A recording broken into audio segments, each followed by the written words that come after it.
Wiley. Former NBA veteran and Big Three champion Cuttino Mobley is back.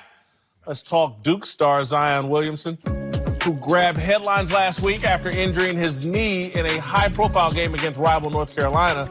The NBA has proposed abolishing the one-and-done rule by lowering the draft age from 19 to 18, thus allowing talent like Zion to skip college and go directly to the NBA out of high school.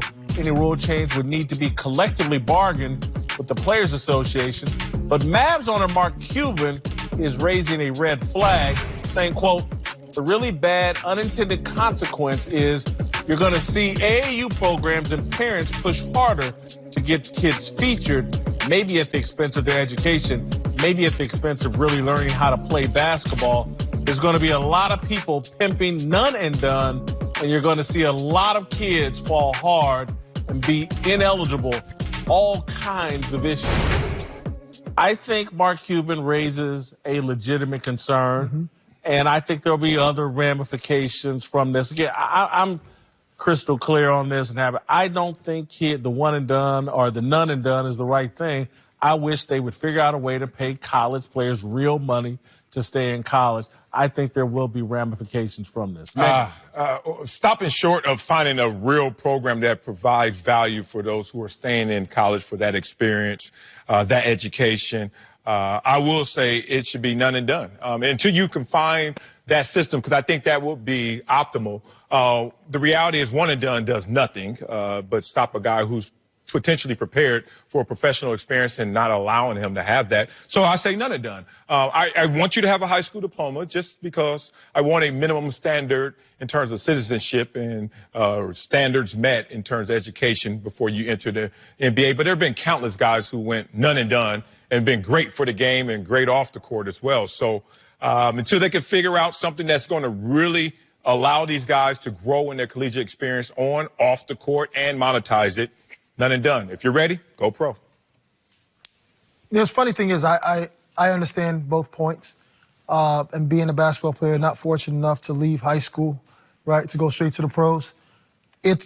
You understand what Mark Cuban is saying because I'm not a fan of AAU.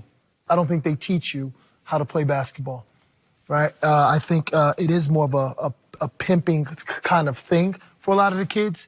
And kids that are from California, you might get a kid that's amazing from Vegas and they ship to California to play on the AAU team, and then another kid from Georgia, and they all play together. And I just don't I don't think that's fair. Like when I was younger, your talent was in your city, right? And that's what you played with. Now, as far as if you're eligible and you're good enough to play in the NBA, I think you should go through some type of course, and that course is at least a 6-month to a year course. So if I know if I'm going to my senior year and I'm number one, I think from financial classes to real estate classes to things like that that's going to preserve your wealth the older you get. I think those things you should be able to, they should be teaching you.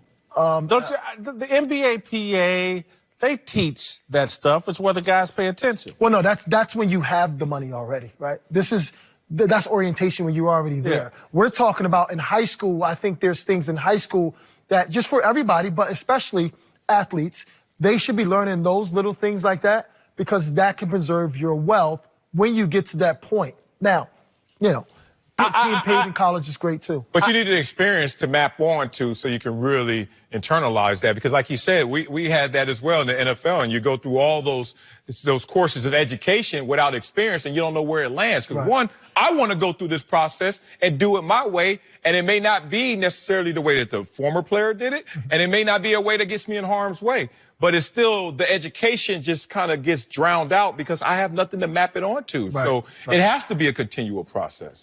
Look, I was told this as a possible angle on all this in terms of the NBA's collective bargaining agreement, I think, is 2021. This wouldn't go into effect until 2022.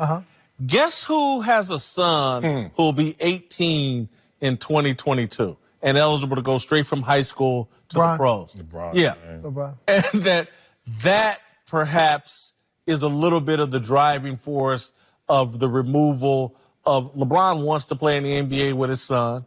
And one of the quickest way to do it, so he doesn't have to spend a year in college, would be able to get rid of this rule. And then LeBron can be just like LeVar Ball, and he can play with his son. Well, I don't mind how it gets done if it gets done and it's the right thing. Like, I understand where you're coming from. Like, oh, LeBron once again flexing his power, but nothing moves without someone powerful and something powerful behind it. So, yeah, if that's the agenda, it saves a lot of other kids. But my issue is, like, if that's part of the push, let's say it's only 2% of the push, whatever percent, is it a push for the right reasons? Again, does anybody at any point ever say, are we doing what's best for the game of basketball? And again, I think a lot of the conversation about the NBA is dishonest. I really do. I don't think the product on the court is as good as it could be if these guys spent some time in a real apprenticeship. It's because they don't know how to play. You're right. Yeah, they're not getting taught how to play. They don't have a high IQ, and that's what it is. But if you're going to put those kids out there, it's like it's a trade mechanism app called Think and Swim.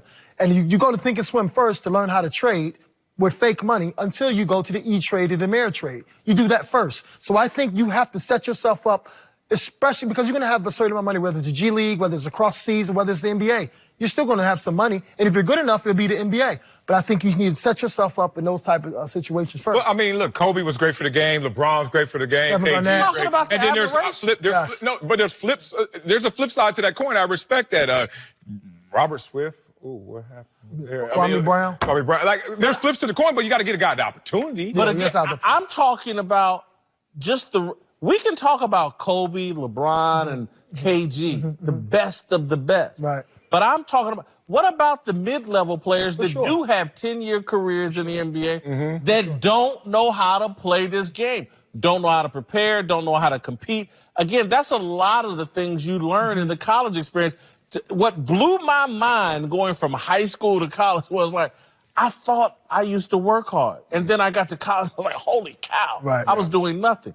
When you go from college to the pros, it's like, wow, I thought I prepared myself in college. Yeah. But then I get to the pros, and it's a whole nother level. So wouldn't you want to skip that step? Because it's always evolving. So who cares what your collegiate level of preparation is? It's going to have to change again once you get to the pros. My best experience is going to be at that level. When I trained for football, there was a day I used to run track in the offseason. Then it became football specialized training because the 400 meters is not going to help you on this football field. You got to get right into the grind of it and see how it goes. We got to go. Coming up, some Ole Miss basketball players took a knee during the anthem this weekend in response to a Confederacy rally near their campus.